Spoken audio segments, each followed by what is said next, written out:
Good afternoon, my conscious co-creators. Good morning, good evening, wherever you're tuning in from. Welcome to the Conscious Consultant Hour, Awakening Humanity. I am very, very pleased that you are all here with me today. We've got another wonderful show in store for you. I know I always say that, but it's true. And I have a great guest who I'm looking forward to bringing on. But of course, as always, we do have my blog post from a couple of years ago. And this one's kind of an interesting one, a very personal one for me. And the title of this blog post is Accepting Our Heritage is to Accept All of Ourselves. They say that familiarity breeds contempt. This is particularly true when it comes to our community. When we grow up inside a group, we see everything, the good, the bad, the ugly. It can be easy to resent our community and move away from it. For we have experienced firsthand all the challenges, the pain it has caused us, and the trauma it has inflicted. We can become so disheartened by it that we want nothing to do with it. Not only do we seek to distance from it, we also do not want to be identified with it. So we reject it and its place in our lives until we begin to find our healing path to wholeness, to that place where we can accept ourselves, all parts of ourselves, including the community that we come from. When we heal from our trauma, we can find a way to appreciate the good parts of our upbringing, the places where we had joy and nourishment from the traditions of our community. Yet this only occurs when we learn to fully accept ourselves, to accept where we come from, our own unique place in our heritage. As long as we are fractured about our past, we will never be able to see the good in it. So learning to accept all of the traits that make the community we come from unique is a process of learning to accept all of ourselves, even the parts we don't like, especially the parts we have hidden away in the shadows of our fear or shame. Bringing all of ourselves to the light for all to behold gives us peace and calm. To do this, it is essential for us to truly accept where we come from. All of it, the good, the bad, the ugly. So where are you not accepting your own community? What parts of yourself are you denying because of this lack of acceptance? So this blog post was written um, after sort of a realization. So many of you know I've talked about sort of the fact that my wife and I do some healing work together for different groups of people and individuals. And I had an interesting opportunity a couple of years ago to work with a group of Orthodox Jewish people. Um, People who were much more religious than I ever was, people who have lived inside the community their whole lives. And it gave me an opportunity to see their trauma and their pain and to help them to heal that. For me, was very healing because as I've told you before, I didn't have such a good relationship with my heritage when I was in junior high school, uh, not junior high school, before junior high school, when I was switching from my elementary school to junior high school, my dad was very Orthodox at the time, and he insisted that I go to this yeshiva for 1 year. Now, keep in mind, my dad was very Orthodox, but we weren't raised Orthodox. We were, went to a conservative synagogue. We were not very observant. We didn't observe the Sabbath. Of course, we had a Passover Seder every year. We did the traditional things, but not the religious things. And to go to yeshiva was really like culture shock for me. And one of the most difficult parts about it was how mean the other kids were to me, how mean the teachers were to me, because I didn't have the payas, I didn't have the hair, I didn't have the religious upbringing, I didn't know all the prayers, I didn't read Hebrew as well as everyone else in my grade. Um, and I got picked on because of it. And it was really painful. And I begged my mom to get me out of that school after just 1 year, and she did. And I went to a public junior high school after that. And so after that experience, I always kept my distance from other Jewish kids for the most part, not entirely, but for the most part, especially religious kids. If they were religious, I kept them far away. And so for much of my life, my friends were all not Jewish people. Jewish people didn't feel safe to me. Even though my sister moved to Israel and I would go to Israel and visit her many times, and I loved meeting people in Israel. Again, Orthodox people, mm-mm. Until, about 12 years ago when I started doing my personal healing and my deeper work, facilitated by not an Orthodox person, but a Jew and an Israeli. And I started having more Jewish people in my life. I started to be a little more comfortable being around other Jewish people. And then when I got to this point where I realized I have all these Orthodox people coming to me for healing, it really, it really melted my heart towards my fellow Jew. And it really helped me to accept more of myself. There were things about my upbringing I didn't like. There were ways that my parents acted that I still don't like. But I was finally able to see, the good parts about some of the traditions, to see, you know, community, and to see, you know, how many other people are so traumatized in the community, to understand that most people in the community, when they're not acting so kind, when they're not acting so good, it's coming from their trauma. It's not coming from who they are. And it's interesting because I met other people along the way from different backgrounds and different traditions. I know so many Catholics who say, "Oh, I'm not a Catholic anymore. I'm a recovering Catholic," or people came from a Mormon background, or whatever, a Quaker background, anything, you name it. And then I realized that every time we cut ourselves off from our heritage, whether we have good reason or not, we're cutting ourselves off from a piece of ourselves. There's something in ourselves that we're not accepting about ourselves because we came from that community.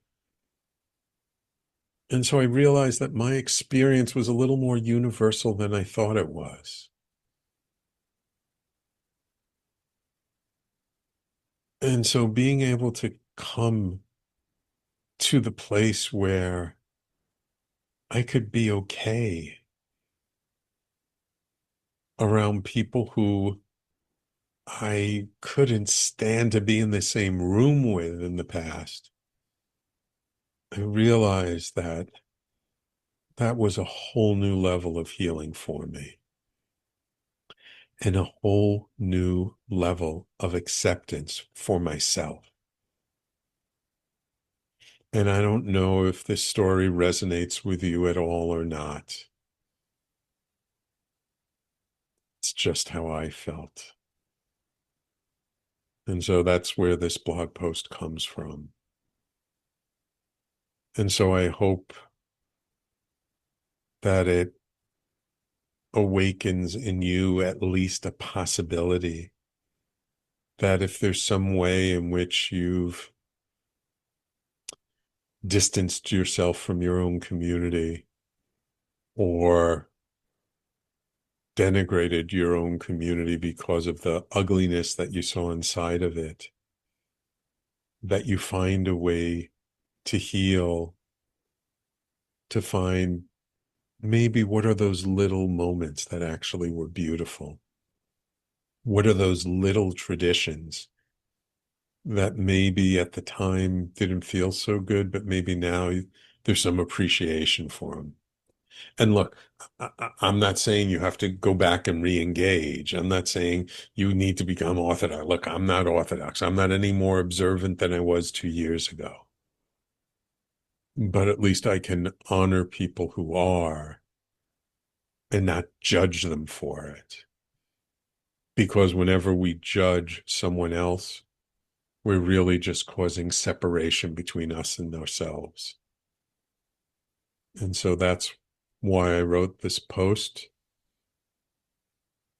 is to maybe help ease that separation a little bit.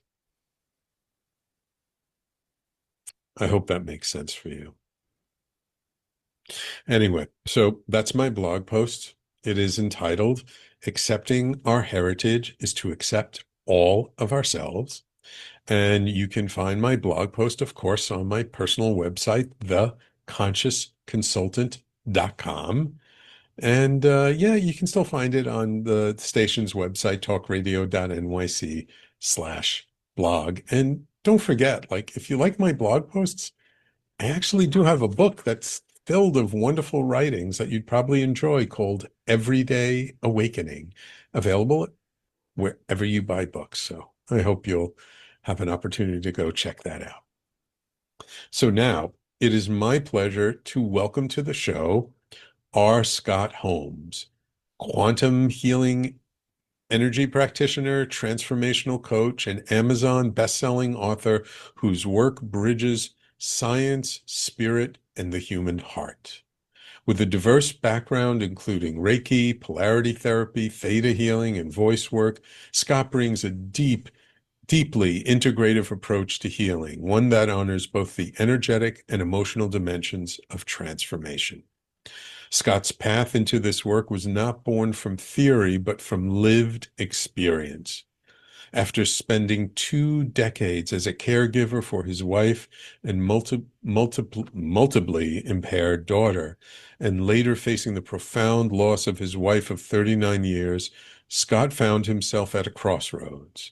In the depths of grief and exhaustion, he was guided towards energy healing and inner exploration, discovering not only a path to his own healing, but a calling to help others find meaning, freedom, and renewed vitality in their lives. Scott explores the journey from burnout to renewal, including in his latest collaborative book, From Burnout to Burning Bright, where he discusses how burnout is not just about doing too much, but about losing connection to ourselves, and how healing begins when we reconnect to our energy, our voice, and our deeper purpose. Welcome to the Conscious Consultant Hour, Scott. Thank you very much. It's great to be here, Sam. Thank you very much. You're quite welcome. You're quite welcome. Glad to have you here. So, I mean, you have quite an interesting background, and really have dealt a lot with a lot of challenges in your life. Would you say before you dealt with those challenges, were you at all spiritual in any way? Did you have a kind of a leaning in that direction, or did that really all just come about after you had your more difficult experiences. I loved your recapturing of how you grew up and how those dynamics really worked for you. And I was raised Protestant and raised a particular way. My Mhm. all my cousins, my aunts, my uncles, my whole family went to the same church. We Mm. all live less than 5 miles from the church. Everybody went to the same. So there was a sense of community there. There was shared, the services were shared. I was an acolyte. Also, I helped do all those things. My cousins and I all grew up together. And that was the center of really our world with my mom and her sisters and how the church used to be filled. It was amazing. There were 250, 300 people at Sunday worship. Well, I got married and um, to a nice Irish Catholic girl, Mhm. and we had mass. And my grandparents would not go to the wedding because it was in a Really? Catholic church.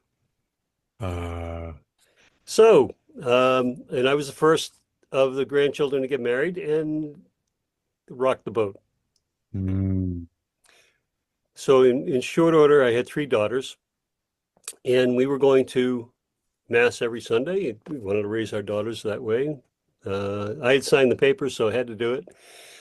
But Um, in doing that, I then thought, I'm going every week. I'm really getting involved in this, and so I actually converted to Catholicism.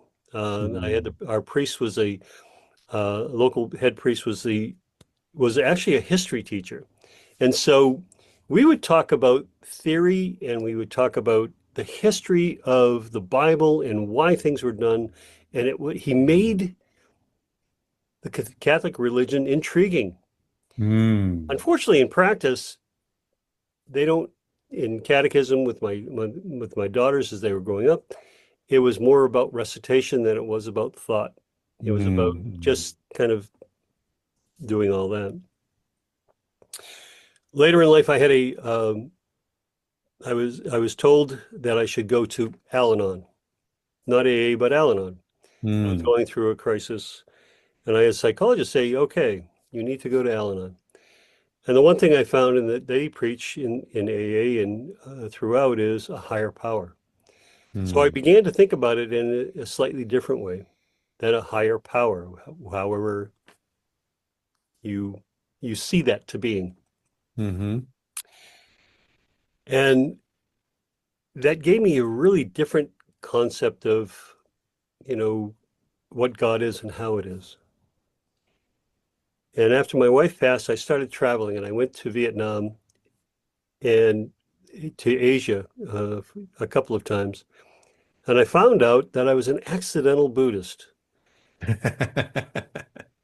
By that I mean I didn't study Buddhism, but in being presented with it, their whole the Eastern and Western religions.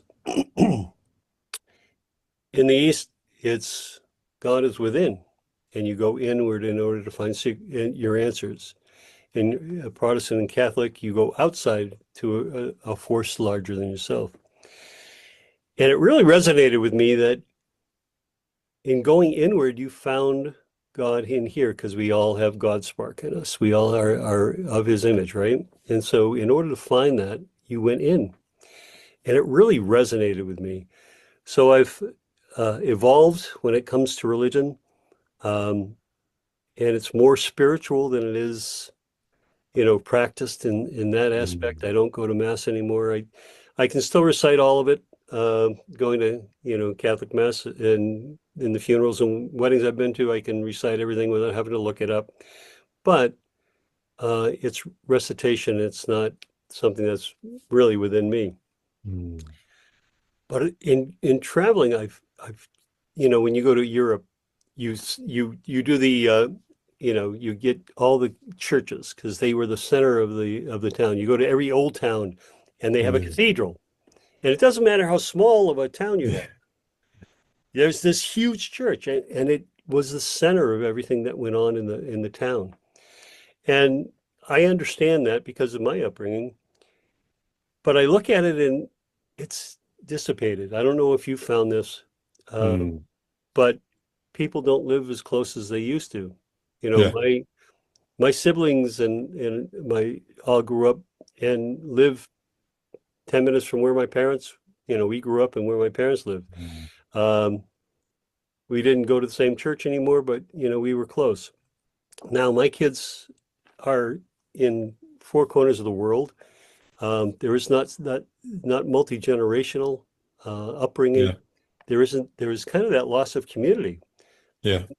And my parents' church, which had 250, 300 people at a service, ended up, my mom was one of 12 people that ended up going every Sunday before it collapsed. Wow. Yeah. And it's that evolution of how um, people see religion in the United States and Yeah. other parts of the world. It's much more ingrained and Hmm. embedded. So thank you for bringing that story up. It reminded me of that and Yeah. how. And just to let you know, I totally relate to you because I mean, from the time I was a kid, my sister moved to Israel after doing a year of college abroad. My brother went to Ohio for graduate school, then eventually settled down in Virginia Beach. I'm the only one of the family left in New York City. So yeah, like the family's all over the place and nobody's here anymore. And that makes it hard. Yeah. That makes it hard to stay connected. The other part of that is in your blog, you talked about those parts of yourself, about accepting those the parts that, the good, bad, and the ugly of your upbringing. Hmm. And it wasn't until I was writing a piece on joy, and it all came back to when I was a kid. And Mm. those things that it pulled the positive things out of when I grew up. The ice cream truck, the ice cream truck as it went through the neighborhood. I grew up in a small city, and within 3 blocks, we had 12 kids within 3 years of each other, all boys. So Mm. there were always something to do. There was always a game to play. There was always something going on. And, we built the treehouse, and everybody would go to the treehouse. It started off as, about 6 feet off the ground. It ended up being 7 stories, and when we stood up, we could look over the three deckers. It got that tall Wow. because we kept Wow. adding on to it, and it became kind of a center of the neighborhood. So anytime you wanted to find somebody and you couldn't find them, you'd always go to the treehouse, and Jeez. there everyone would be. But it was those aspects that really made me who I am today. Mm. Those connections, and I still see two of my friends 60 years later. We Wow. get together every Friday. We went away and we came back, and we now live all of 2 miles from each other. And every Friday night we get together, um, have a couple of beers and throw darts and tell lies. And they know me better than anybody else. That's wonderful. That's wonderful. I'm so jealous. I don't have anybody in my life from that long ago. So, how did you get introduced to energy healing? I mean, that's not your typical path that most people take, is it? uh, that's funny. So at 50, I had a friend of mine who was a yoga instructor. Okay. So she said to me, "Come on down." I said, "This is for women who just don't have anything better to do." And she looked at me and said, "Oh, really?" She'd been studying all of her adult life. And Uh, she said, "Touch your toes." And I said, "Okay." I slid off the chair, reached down, and went all the way to my knees. I said, I guess I'm just that stiff white guy. And she just laughed. And she said, "I'll see you on Saturday." she got you. She got me. So I show up on Saturday, and I'm the only guy in class, of course. There are 15 women, and I kind of hide in the corner. And I start trying to do these forms, and you want to talk about embarrassing. I'm just trying to get some semblance, and here I am, and I'm struggling. And next to me is a 70-year-old woman with this beatific smile on her face, and she's just in Mm. this form, just loving everything. And I'm like, wow, how do you do that? Mm, And I practiced constantly. I went every week. I was religious about it. I went every week because I wanted to be able to at least look like I knew what I was doing. mm, mm, The other part of that, and the interesting thing that happened was because I went every week, the women would say, are you going to be here next week? Yeah, I am. I've been trying to get my husband to come forever, and he won't come. But if there's another guy here, he'll do it. ah, And so over the course of a couple of years, we had 5 or 6 guys that would come on a regular basis to be able to do wow. it. And, they were older. And I believe that every guy over the age of 50 should do yoga because I had a chronic bad back. I had hurt my back in my 20s. And all through, I mean, I would be out of commission for 2, 3 times a year for a Mm, week to 2 weeks because my back was messed up.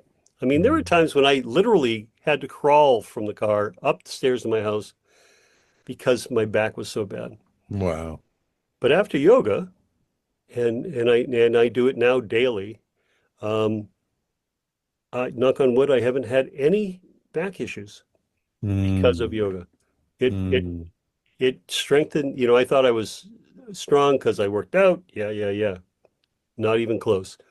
mm, The muscles and the strengthening that yoga does on the internal organs, on the small muscles, on everything helps contribute to my being able to walk at 68 years old. People think I'm 55 years old because I can stand up straight mm, and I can move. And I mm, really attribute that to yoga. So that was a part of the original part of the spirituality. But after my wife passed, I was 60 years old. My daughters had moved. They had families of their own. They had kids, and it was me and the cat.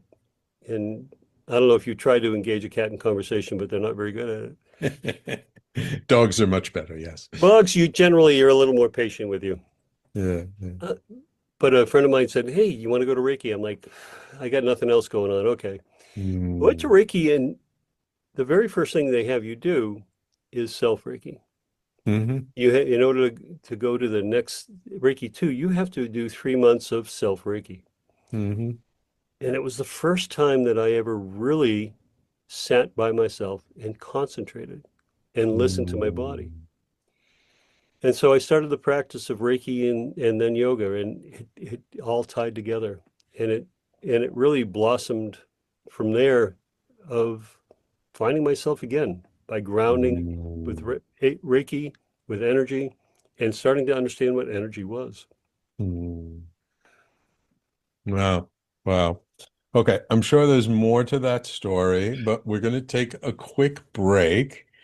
And when we come back, I want to know, well, okay, you started with Reiki, but then you went other places, and then let's find our way to when you became an author, okay? Thank you. All right. So everyone, please stay tuned. You're listening to the Conscious Consultant Hour, Awakening Humanity. We do this every Wednesday, 12 noon to 1 p.m. Eastern Time, right here on talkradio.nyc and all over social media. And we'll be right back with our guest, Scott Holmes, in just a moment. Are you a spiritual seeker? Are you interested in expanded states of reality?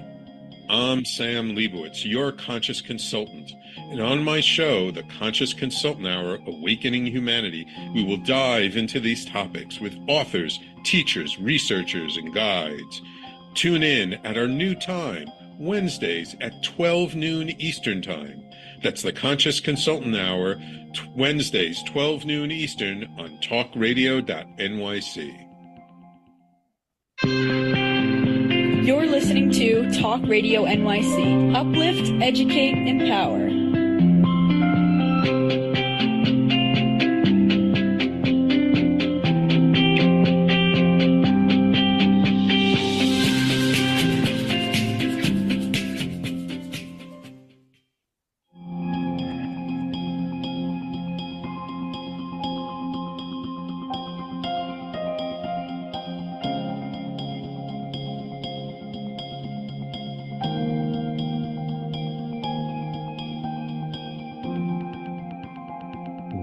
Welcome back to the Conscious Consultant Hour, Awakening Humanity. We're speaking this hour with Scott Holmes. So Scott, you initially studied yoga and then learned Reiki. Where did it go from there? Because Reiki wasn't the last energy healing that you learned, was it? No, certainly wasn't. So Reiki led to Reiki 2 and then Reiki Master. And part of doing that, I started doing classes and teaching, help teach Reiki Hmm. because people were curious. And Reiki is an accepted um, modality now. It's Yeah. kind of common speak. Hmm. And I wanted there had to be more. And so I was thinking that back when I was in my 30s, I wanted to do massage therapy and was very interested in it. And I went to massage school, except the first thing they taught was polarity therapy. Yeah. And I'm thinking, I'm 60 years old. Yeah, I probably got about 8 years of massage in me before my body breaks down from doing it. But this polarity therapy thing, it basically, when people ask what is polarity, I tell them it's Reiki on steroids. Hmm. It's the next, for me, it was the next step. It involved meridians, it involved walking through different aspects. And I thought to myself, wow, this is way cool.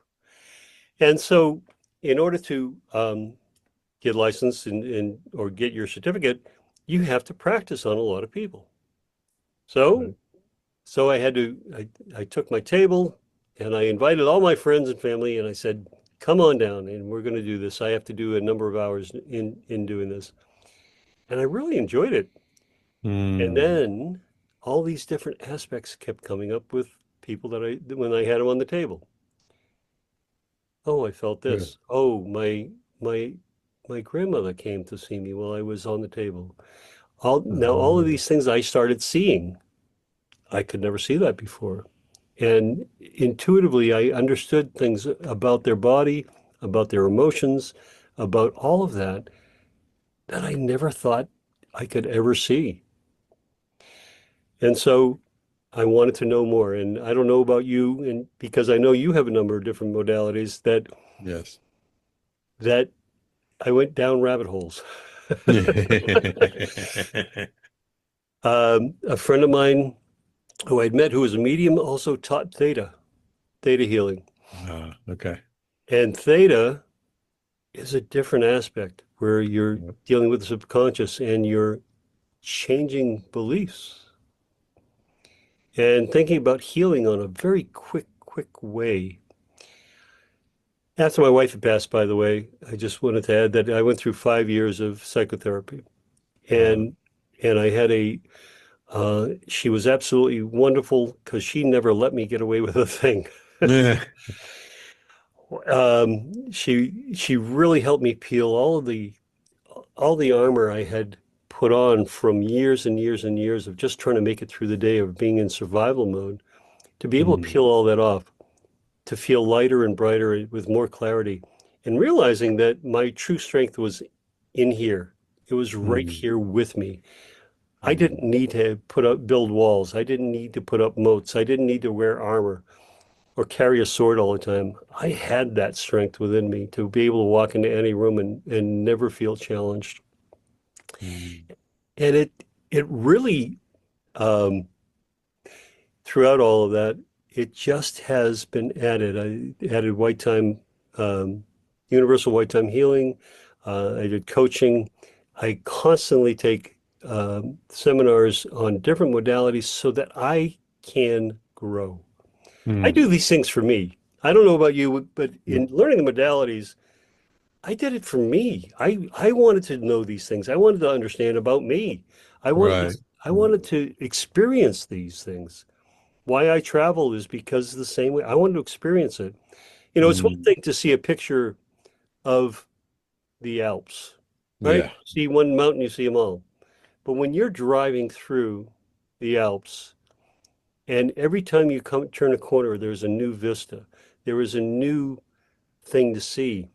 And while I was driving through the Alps, there is this hum that those mountains provide that is Mm, just palpable. When I went to Mm. Peru and I was in the Andes, those mountains have an energy like nothing I've ever felt before. Yeah. Yeah. When I was in India and I was in the Himalayas, in the mid Himalayas, there is we were in the Valley of the Gods, and you expected something miraculous to happen as you walked Mm. down the road. It was just that feeling of anticipation. Mm. All of that is experiential. You can take a picture of anything, and a mountain looks like a mountain looks like a mountain. But when you are standing there, Mm. I'm leaving for Egypt in a week. I leave on the 13th and the 15th. At sunrise, I am at the feet of the Sphinx. Nice. Something, I mean, we've seen so many pictures, so many models, so many shows about it, but I'm going to be there. Yeah. And everybody I've spoken to that has gone to Egypt has said that the energy in Egypt is off the charts. You get into some of those sites Mm. and it takes your breath away because of the energies that are there, as old as Yeah. they are, as holy as they are. Mm. So I do these things for me, and I'm able to bring those experiences to people, to be able to show them, to see Mm. them, to share it. I've always Mm. felt that once you know something, if you don't share it, what's the sense? Right. What's the point? What's the point? You're going to put it in a safe and lock it away and hold it? No, it's that sharing of it that really is what life is all about, what growth is all about, what Mm. consciousness is about. Mm. I'm curious, as you said, in the Valley of the Gods, you expected something miraculous to happen. With all the people that you've worked on and the different energy modalities that you've learned, have you had anything ever miraculous happen with a client, with someone you've worked with? Uh, yeah, this one's tough. She came in and um, I live in an uh, big immigrant community here. I live in just south of Boston, Mm. and she was from the Caribbean islands. And she was in, you could just see she was beaten down. And she walked in and said, I have been cursed by a witch. Mm. I said, okay. Now, for me, I haven't had any kind of experience with any of that, but I know it can be powerful and the belief can be powerful. She had lost 20 plus pounds in 3 months. She couldn't eat. She couldn't sleep. She cried most of the time. She was just miserable. Mm. And she said, I just need this to stop. I need it to stop. And so we walked through it. I got her on the table and started doing a clearing. And as I removed helped her remove the energy, she was screaming. It was something out of a movie where, oh, she was beside herself. She was literally just kind of writhing off the table and she was in such pain. And I, I'm stopped and okay, what do? I calmed her down. I said, is this something you want to continue? She said, yes, get it out of me, get it out of me, get it out of me. And so I thought, well, energy is energy is energy, no matter what form it takes. And so for the next 20 minutes, I helped clear that energy and could literally, in my mind's eye, see dark smoke just pouring out of her and going Mm. until I could see no more. And then Mm. I filled her with white light, and she was exhausted. She was screaming half the time and said it was clawing at her. Mm. I didn't know at that moment if I had done something really, really good or really, really bad. Yeah. But I called her 2 days later and she said, I slept last night for the first time in months. Thank you. Mm. She was able to eat. She was able to put weight back on, and she was able to start taking care of her 3 kids. And that moment that I said, oh, I guess I can do this work. I can Mm-hmm. come up with against things. I mean, I've had visions in working with people. I'm not someone who can Mm-hmm. see things. I don't have any mediumship. I don't have any of those things. Going to school, they put somebody up against a white wall and they say, okay, you read their aura. And I would be focused and someone would say, oh my goodness, the green orbs that are flowing around and the colors and I'd be staring. I got nothing. Could Nothing. never do it. But what I found is that in working with energy, that intuitively I get a knowing, I get an understanding. I don't see things that way. And Mm-hmm. it hasn't steered me wrong yet in that aspect. Wonderful. Wonderful. Yeah, yeah, yeah. When you follow the energy, it's something. I'm curious about your involvement with this collaboration book From Burnout to Burning Bright. I've heard a lot of people talk about burnout, but they're usually talking about it from more of a, I guess, physical point of view or mental point of view. Mm. Um, how is this something more energetic for you? Well, it's myself and 24 other authors, and Hmm. my publisher came to me and said, "You, it's time for you to write a book." I've written in Mm. over a dozen collaborations, and so I don't even know where it came from. I'm sitting on a porch in Cape Cod overlooking Martha's Vineyard, and From Burnout to Burning Bright put it on the paper, and it's been that way ever since. I don't even know where it came from, but it was Mhm. about burnout. When we look at burnout, we think about work. Somebody Mhm. who is working 12, 14, 15 hours a day, and it starts consuming their life, and it controls the different aspects of their life, and it takes away from the rest of their life. Mhm. And burnout was more than that. The authors that I asked, and I very consciously chose them, they said it was probably one of the toughest pieces they wrote because it was at the Mhm. worst. They had to revisit the worst part of the point of their life. That Mhm. point when they had nothing left, when they were Mhm. so down and out and didn't see any way out, saw no light at the end of the tunnel. Now, I had my own version of that when my wife was um, diagnosed with breast cancer. We were already Mhm. dealing with our daughter. And I didn't know how I could possibly walk through this. Um, Mhm. it was at that low point in my life. And so, and I'm sure you've spoken to many, many people about long-term caregiving and how you maintain a sense of survival more than anything else. And in doing that, you lose aspects of yourself. You forget about self-care. You forget about yourself because you're doing for others.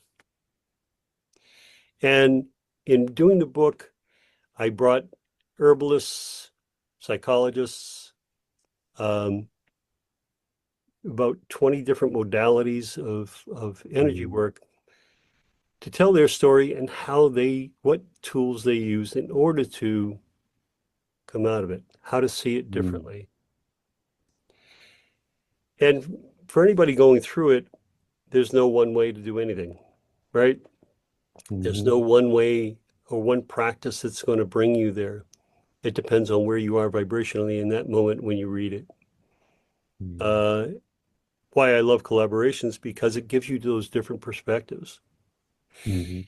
And the spirituality of it and the woo, if you will, is about mindset Mhm. and about belief in yourself and about knowing that you can get through it. And when you have these many stories of people who have come out on the other side and been successful, they show that you can also do that. Was there any common thread throughout all the different stories? truly think the common thread was the everybody came back to who they were. Mm, Everybody everybody found that place within themselves that they knew was there but couldn't find, that they knew their authentic self could bring them through it. And mm, that no matter what their circumstance, whether it was their upbringing, their something that happened either through divorce, through anything else that they have been through that probably wasn't even their fault, that they could make it through. And they found that strength within themselves. And that's that going inward part of it again, is being able to see it. The other part is finding some sort of comfort in help and being able to ask for help, being able to mm, go outside yourself for support. Because when you're in the middle of that, it's pretty individualized. You're pretty self-sufficient. And you don't think anybody really truly understands what you're going through. Well, this book shows that there are a lot of people out there that understand. mm. They have been there, got the t-shirt. It may be really torn, ragged, but they got the t-shirt and they've been through it. So you can make it too. And that's that inspirational aspect of it. What was your anchor that helped you through your own burnout? The anchor for me was knowing originally it was that I couldn't not go on. That Mm, my family, I had three daughters, I had my wife, I had everything was depending on me and I had to be the rock. And that's what held me there in point of time was that I was that rock. And that eventually it started to blossom from that. mm, But it was a slow process. Burnout can be a year, 2 years, or can be 10 years. mhm. Um, the understanding of where you are and somebody showing you where you are and realizing that, that you are that far down Yeah. is probably one of the hardest parts. And I had a couple friends who came to me and said, "Hey, you're in trouble, bud." And that's where I started getting help. And through Al-Anon, I went faithfully for 5 years to Al-Anon Wow. at the time because that was the one place that I could feel free of judgment, free of all the burdens that I had for that hour. Mm, mm. How do you keep from having, profound burnout is really what you're talking about. Like you're not just talking about light stuff, you're talking about profound burnout. I'm not talking about tired. I'm talking about Yeah. overwhelmed. Right. How do you keep that from becoming trauma? How do you keep that from getting so instilled in your nervous system that you have to do something really extreme to unwind it? Or Well, can you? well, you've seen it time and time again. How do people deal with burnout, with overwhelm? They look to whatever ism they is their choice, Mm, whether it's sex, alcohol, drugs, whatever it is to take the edge off. And that's when it becomes ingrained. That mm, sense of survival becomes ingrained. And as we know, it's not until somebody generally hits their bottom, whatever mm, that looks like, before they look for help. hmm My wish is that people see and understand, read this and understand that before they get to that really bottom out place, to be able to look for help, guidance, grounding, to be able to walk forward rather than stay right in that pit. hmm I once had someone on my show many, many years ago, a local gentleman I met who he had said he came to New York City and became an alcoholic and really hit rock bottom. I said, "Oh, that's good. Then you finally turned around." He goes, "No, it's not good because people always think you can't go any lower from rock bottom, but you can stay there for a while." And he said that's what happened to him until he got help and then got out of it. Mm. How do we shorten that time?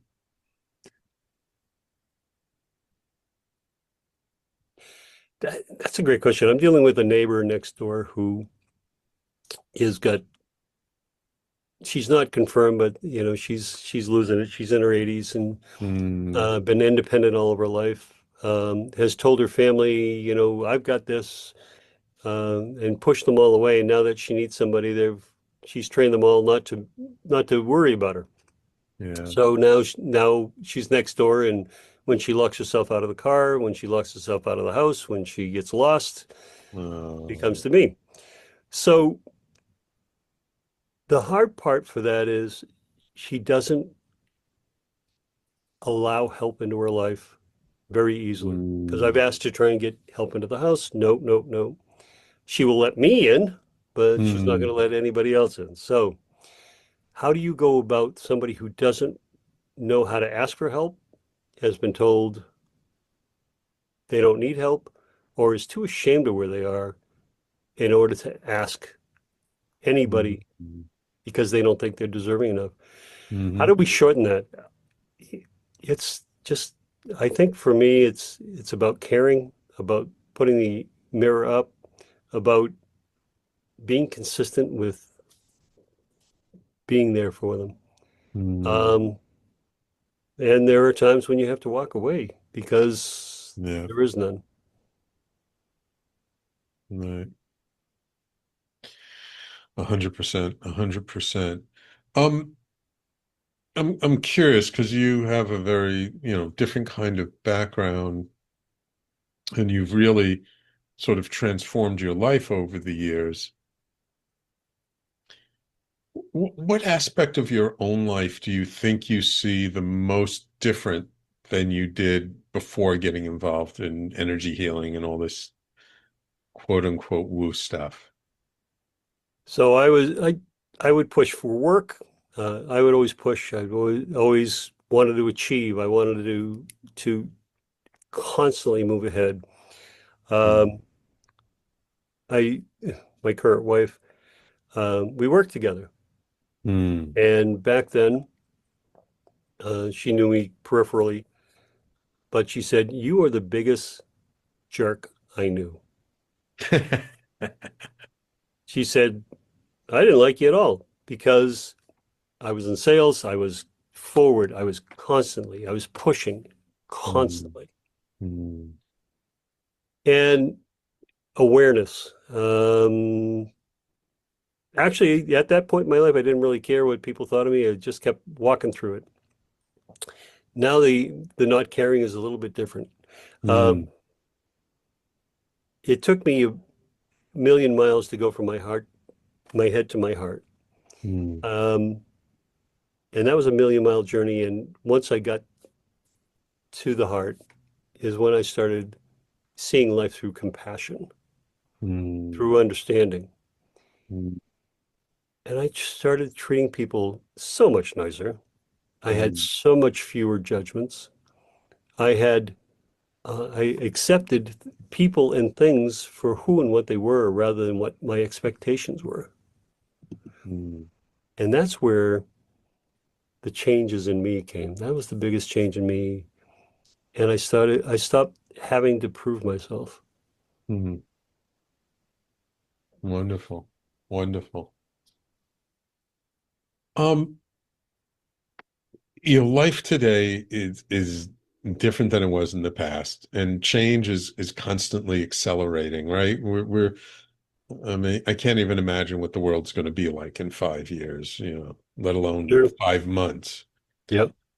What can you offer our audience to help them to deal with that constant change? What practice or what perspective or just what is there a tool that you can offer our audience just to help them with the stress that comes with living in time of great change as we are. What I found is change happens that we can accept, that our body can accept in micro changes, one click at a Mm, time.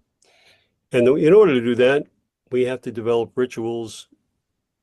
And the difference between a ritual and a habit is rituals are things we do consistently, consciously, with intention, mm, not just putting your keys down in the same place every time and you go to find your mm, keys and they're not there and you go, where did I put them? It's a matter of being conscious while you're doing it. Yoga mm, practice and all of that on a daily basis allows you to really be conscious, clear, grounded, so that you can walk through the day. Beautiful. Beautiful. Well, Scott, it's been a pleasure having you on the show. Unfortunately, we only have an hour. If people want to learn more about you or get in touch with you, where can they find you online? How would they reach out to you?